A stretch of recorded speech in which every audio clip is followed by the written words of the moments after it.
இப்ப இருக்கக்கூடிய எல்லாருமே என்ன செஞ்சுட்டாங்கன்னா வேட்டையும் கார்பரேட் டாக்ஸையும் சேம் நினைச்சுட்டாங்க. அதுதான் ஒரு பெரிய சின்ன கம்பெனிகள்ல வந்து இதுல ரொம்ப கன்ஃபியூஸ் ஆகி நம்ம ஆல்ரெடி வேட் ரெஜிஸ்டர் பண்ணிட்டோம், இல்ல நம்ம எலிஜிபிள் இல்ல. இப்ப நான் முதல்ல சொன்ன மாதிரி அந்த 187 சேல்ஸ் பண்ணல, இப்பதான் ஆரம்பிச்சிருக்கோம் கம்பெனி, நமக்கு வந்து கார்பரேட் டாக்ஸ் வந்து தேவையில்லை. அதாவது வேட்டுக்கு என்ன ரூல்ஸ் அண்ட் ரெகுலேஷனோ அதுதான் கார்பரேட் டாக்ஸ்ல இருக்குன்னு நம்மளாவே நினைச்சுக்கிட்டாங்க.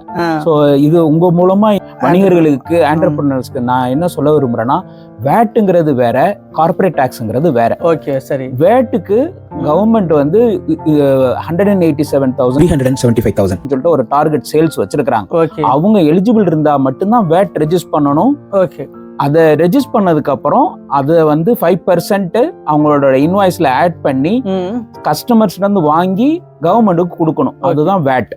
கார்பரேட் டாக்ஸ்ங்கிறது அப்படி இல்லை. யாரெல்லாம் துபாயில பிசினஸ் பண்றாங்களோ அவங்க எல்லாருமே இந்த கார்பரேட் டாக்ஸை நம்ம வந்து கண்டிப்பா ரெஜிஸ்டர் பண்ணணும். அவங்க ஒரு கட் ஆஃப் டேட்டும் கொடுத்திருந்தாங்க. லைசன்ஸ் இஷ்யூ டேட்ல இருந்து 90 நாளுக்குள்ள யாரெல்லாம் இந்த கார்பரேட் டாக்ஸ் வந்து ஃபைல் பண்ணலையோ அவங்களுக்குலாம் 10,000 பெனால்ட்டிங்கிறதையும் அனௌன்ஸ் பண்ணியிருந்தாங்க.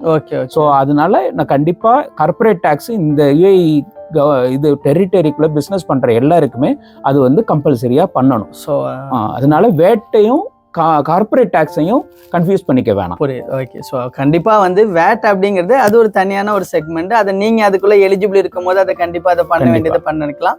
ஆனால் கார்பரேட் டாக்ஸ் அப்படிங்கிறது each and every companies compulsory அவங்க பண்ணணும் அப்படிங்கிற விஷயத்த நீங்கள் சொல்லியிருக்கீங்க.